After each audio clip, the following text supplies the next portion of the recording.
Olá pessoal, bem-vindos de volta ao nosso curso.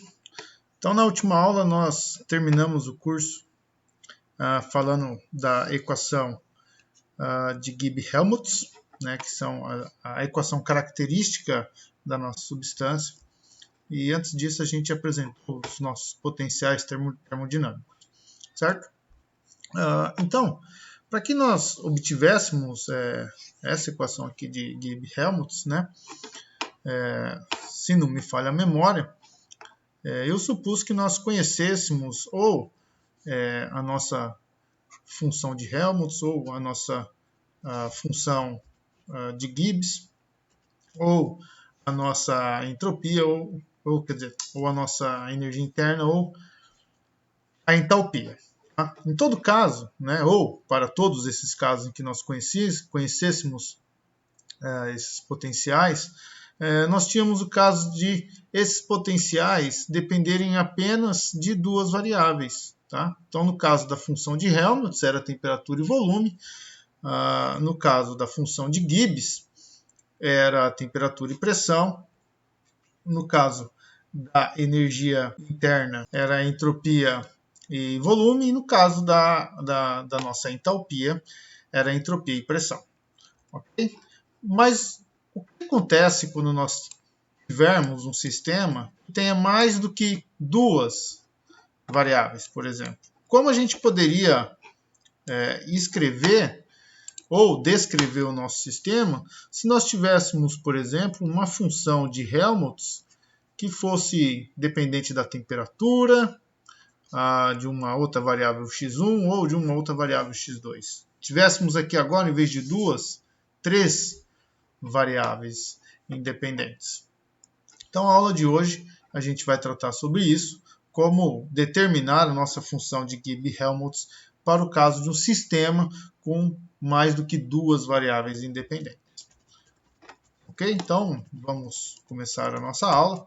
Então, vamos imaginar que as nossas equações que nós obtivemos até o momento, essas equações foram obtidas para um sistema PVT, que nós chamamos. Então, vamos imaginar que a gente pudesse trocar esse sistema PVT por qualquer outro. Como, por exemplo, vamos imaginar um gás paramagnético, que foi um gás que a gente já determinou o trabalho, que era HDM, certo? Então, vamos imaginar, primeiramente, que nós tivéssemos um sistema cujo único trabalho fosse esse trabalho de magnetização.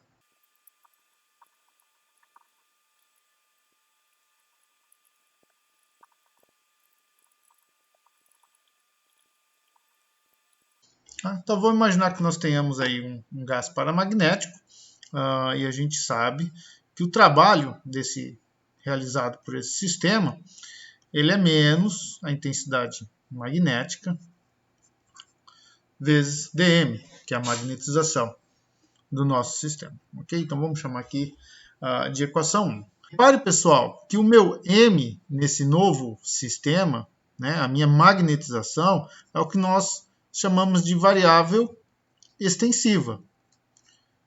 E essa variável extensiva, ela seria o que semelhante ao meu sistema PVT? O volume, né? Então é o volume aí de um sistema que a gente chama PVT.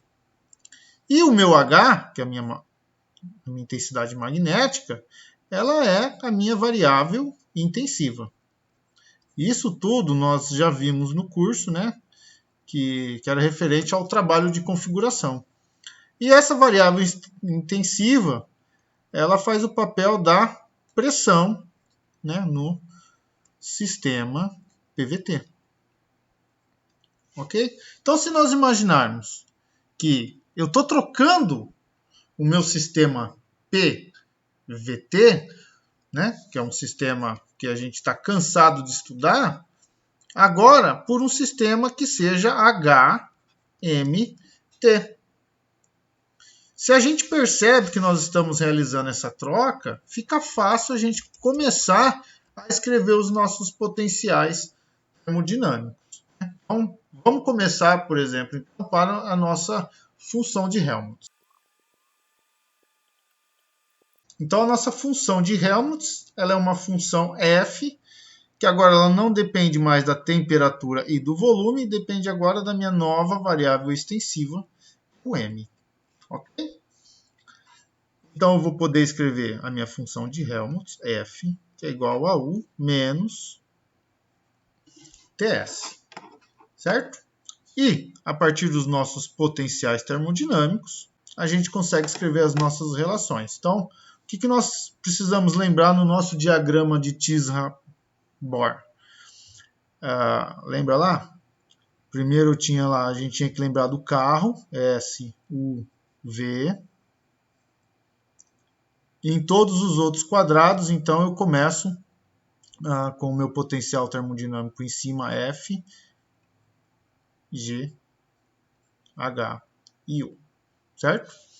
Nós tínhamos lá, então, o Sol aponta para a Terra e o pico aponta para o vale. Certo? Bom, mas esse diagrama é para um sistema PVT.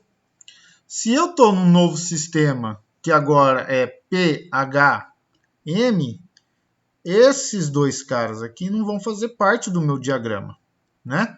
E agora eles vão ser substituídos por quem?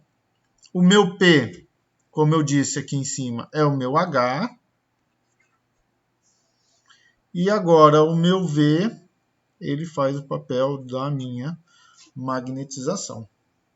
Ok? Então eu posso fazer essa substituição, né, em todas as nossas relações, que vai dar certo. Tá? Então, relembrando, o que eu vou ter então? Del F, del T mantido M constante. Né? Então vamos lá, del F, del T mantido a minha magnetização constante, tem que dar. Então tá aqui, ó, del F, del T, tem que dar S. Como eu estou no sentido contrário da minha seta, ele é igual a menos S. E eu vou ter então que del F, del M mantido T constante, né? Então, ó, del F, del M mantido T constante, tem que dar H. Né? Então, como eu estou em sentido contrário, vai aqui menos H. Mas, pessoal, tem um porém. Né? Quando a gente faz o nosso sistema, né? Eu tenho aqui que é um menos H. Então, aqui, quando eu faço a substituição de H por P, eu tenho que colocar um sinal de menos. Ou seja, com esse menos aqui, vai ficar agora positivo. Certo? Então, vamos chamar aqui de a equação 2A e a minha equação 2B. Tá? E a função de Gibbs, né?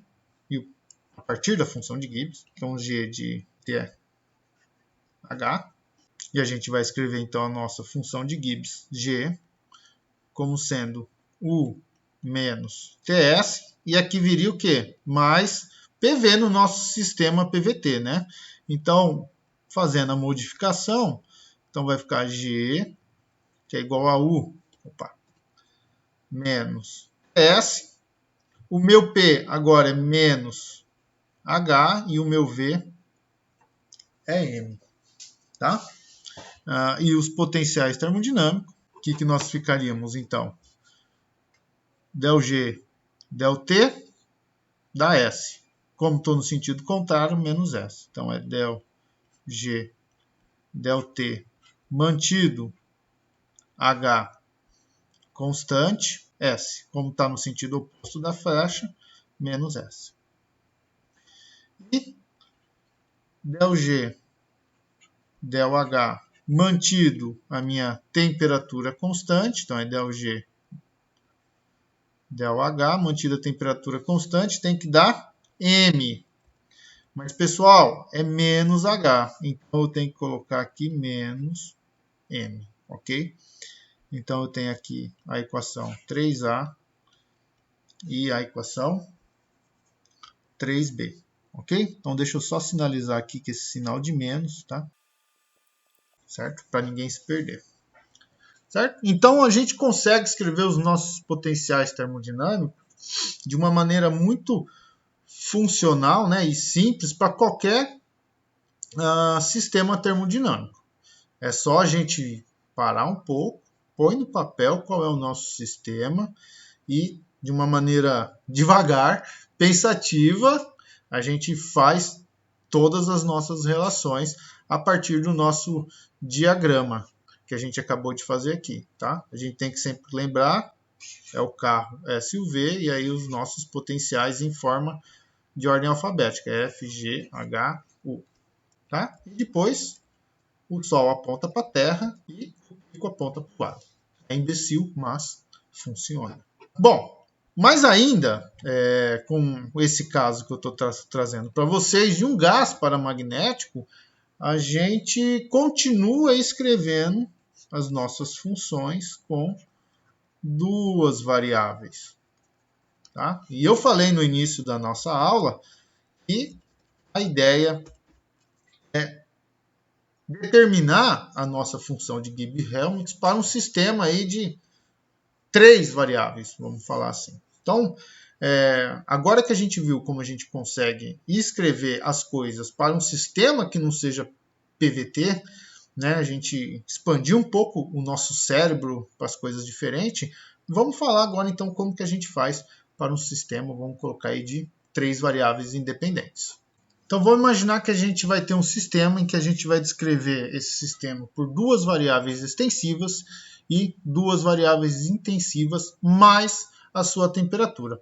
Então o trabalho desse sistema, a gente pode escrever ele como sendo o meu trabalho de configuração, que é o y1 dx1 mais um y2 dx2. Okay? Então, equação 4. E as nossas primeira e segunda leis combinadas vão nos dar o que exatamente? Então eu vou ficar aqui, a minha primeira lei é um d' igual a um d'W mais du. Então eu tenho que o meu d' é y1 dx1 mais y2 dx2 mais du. E eu sei então que o meu dq, né, pela segunda lei da termodinâmica, ele é TdS. Então isso aqui vai ficar TdS igual a y1 dx1 mais y2 dx2 mais du. Então eu posso falar que a minha energia térmica do meu sistema, o meu du, ele é TdS menos y1 dx1 menos y2 dx2. E essa daqui então é a minha equação número 5. Bom, como o nosso sistema agora ele tem duas equações de estado, né? y1x1 e t, y2x2 e t, o estado de equilíbrio agora do nosso sistema, ele pode ser composto, né, ou ele pode ser descrito mais precisamente, por um conjunto de 3 variáveis, que agora a gente pode falar que é a temperatura, mais x1 e x2, ou x1 e y2, ou y1 e x2, ou y1 e y2. Tá? Cabe a gente escolher quais as variáveis a gente vai escrever com variáveis independentes. Então, vamos só colocar esse textinho aí para a gente dar continuidade.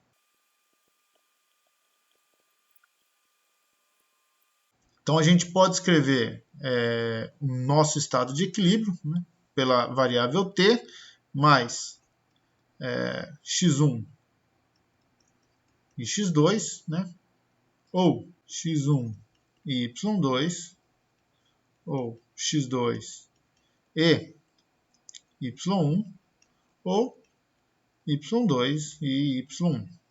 Ok? Por conveniência, né, vamos para a aula de hoje, para a aula de agora, vamos escolher aqui x1 e x2 como as nossas variáveis independentes. Tá?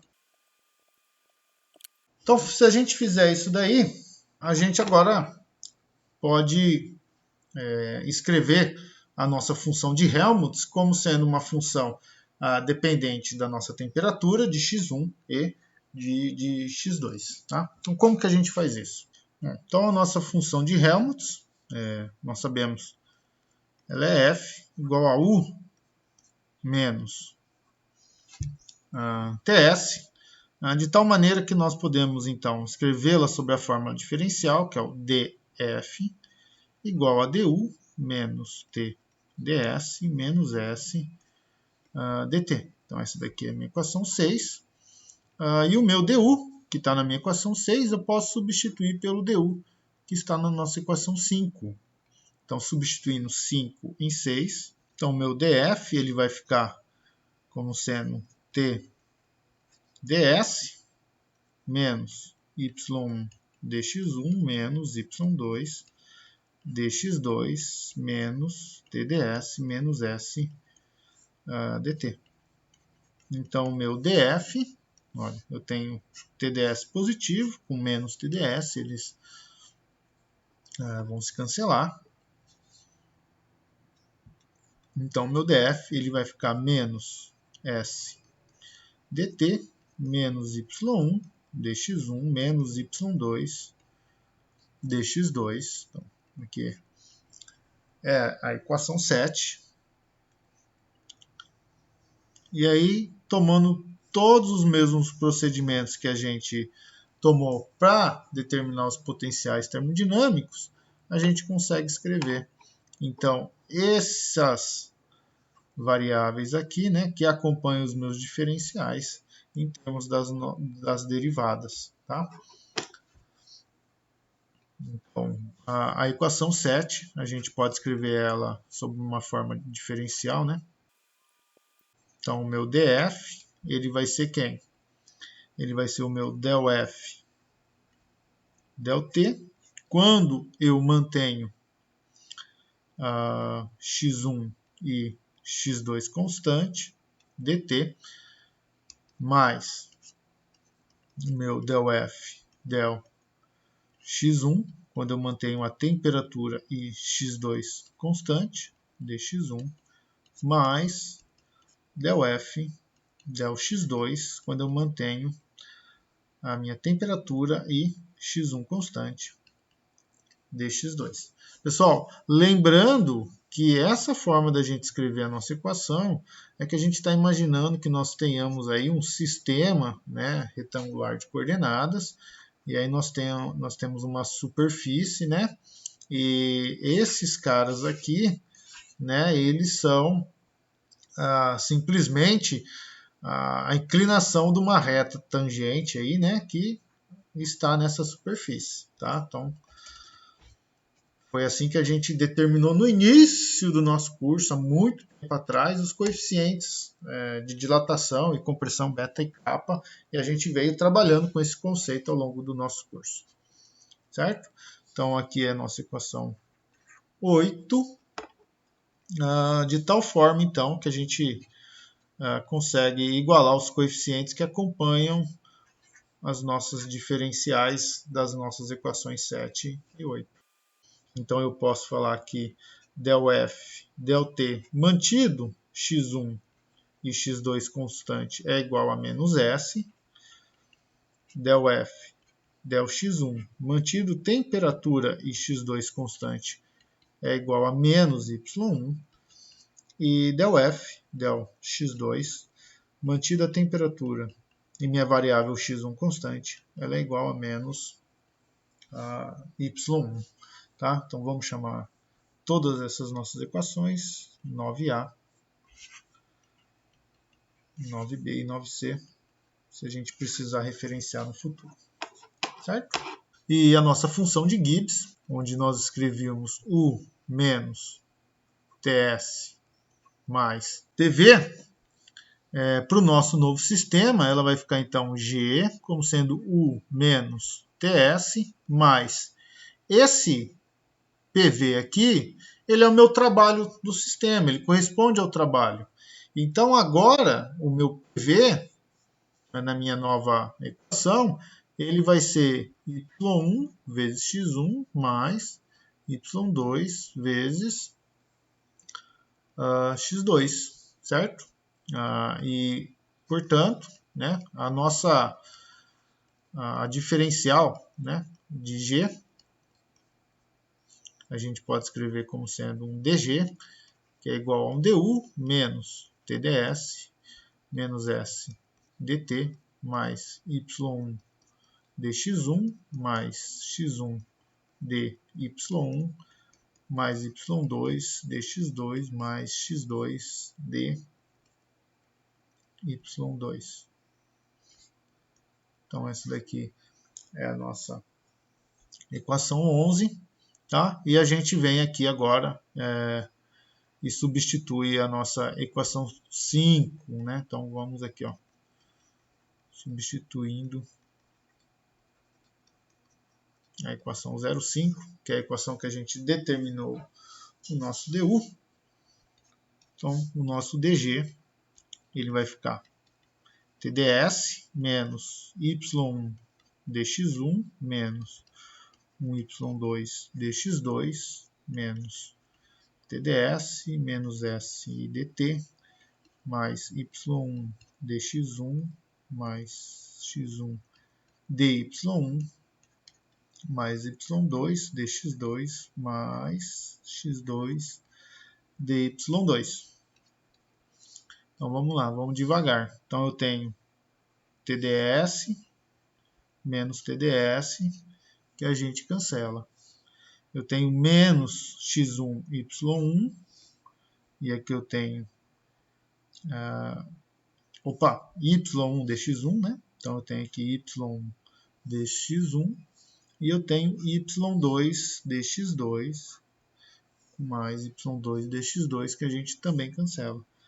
Então, meu dg, ele vai ficar menos s dt, que é esse termo aqui, mais x1 y1, mais x1 y1, mais x2 dy2, mais x2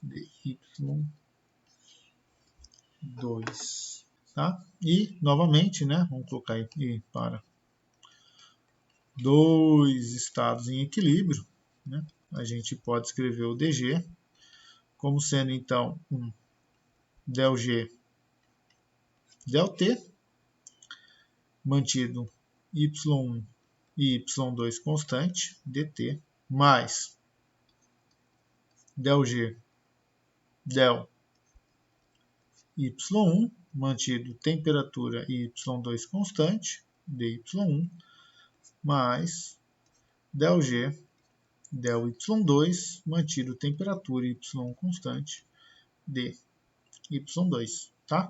Então, repara, pessoal, que eu faço essas derivadas aqui sempre em função das diferenciais, né? E, portanto, né, da mesma forma que a gente fez na nossa função de Helmholtz, então essa daqui é a nossa equação 13, a gente pode escrever, então, que ΔG, ΔT mantido, y1 e y2 constante é menos S, ΔG, del y mantido t e y2 constante é igual a x1 e ΔG del y2 mantido t e y constante, ele é igual a x2. Então essa daqui é a minha equação 14A, 14B, 14C. E com isso, escrevendo as nossas equações, os nossos conjuntos de equações 14 e o conjunto das nossas equações 9, a gente consegue escrever a equação de Gibbs-Helmholtz. Então, lá, U, que é igual a F mais TS. Então, U vai ser igual a F menos T de del F del T mantido x1 e x2 constante, tá? Esse cara aqui, ele vem da minha equação